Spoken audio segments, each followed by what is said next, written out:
5న జగన్ పర్యటన, హంద్రినివా కాల్వ పనులను ప్రారంభించనున్న AP CM.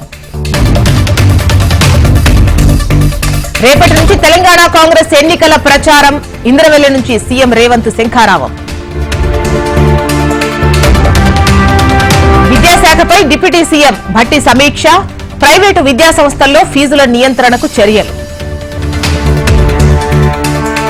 ఇవాళ ఎమ్మెల్యేగా కేసీఆర్ ప్రమాణ స్వీకారం, శాసనసభాపక్ష నేతగా బాధ్యతలు స్వీకరించనున్న కేసీఆర్. పశ్చిమ గోదావరి జిల్లాలో ఏపీ బీజేపీ చీఫ్ పురంధరేశ్వరి పర్యటన, భీమవరంలో భారీ ర్యాలీ, బహిరంగ సభ. రేపు తెలంగాణ బీజేపీ కీలక సమావేశం, రాష్ట్ర పదాధికారులు, పార్లమెంట్ ఇన్ఛార్జీల భేటీ. కోనసీమ జిల్లాలో వైసీపీ వర్సెస్ జనసేన ఫ్లెక్సీల వార్, ఢీ అంటే ఢీ అనే విధంగా వైసీపీ జనసేన ఫ్లెక్సీల యుద్ధం. నెల్లూరు జిల్లాలో నారా భువనేశ్వరి పర్యటన, కొమ్మిలో నిజం గెలవాలి కార్యక్రమం. ఇవాళ కృష్ణా బోర్డు సమావేశం, సాగర్, శ్రీశైలం ప్రాజెక్టులపై చర్చ.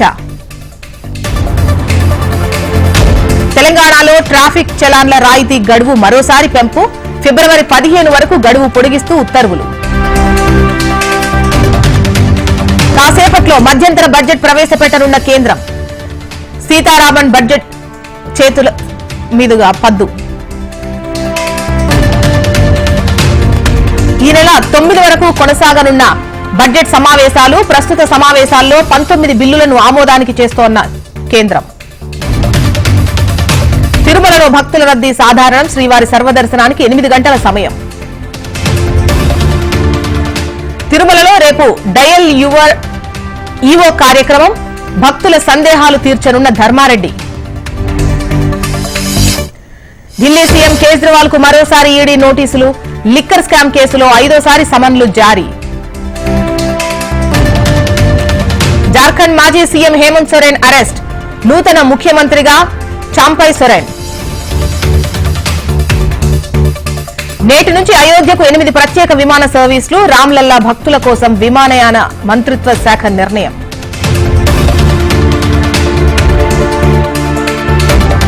జ్ఞానవాపి మసీదు సెల్లార్లో పూజలు చేసుకోండి, వారణాసి కోర్టు కీలక తీర్పు.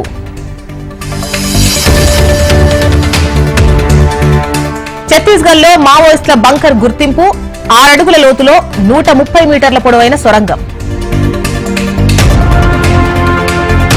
H1B వీసాల్లో మోసాలకు అడ్డుకట్ట, కొత్త నిబంధనల అమలుకు అమెరికా నిర్ణయం. బ్రిటన్లో భారతీయ జంటకు 33 ఏళ్ల జైలు శిక్ష, డ్రగ్స్ స్మగ్లింగ్ చేస్తూ పట్టుబడ్డ భార్యాభర్తలు. పాక్ మాజీ ప్రధాని ఇమ్రాన్ ఖాన్ కు మరో ఎదురుదెబ్బ, తోషాఖానా కేసులో ఇమ్రాన్ తో సహా ఆయన భార్యకు 14 ఏళ్ల జైలు. జోర్డాన్లో తమ సైనికుల మరణానికి ప్రతీకారం తప్పదు, అమెరికా అధ్యక్షుడు జో బైడెన్ హెచ్చరిక.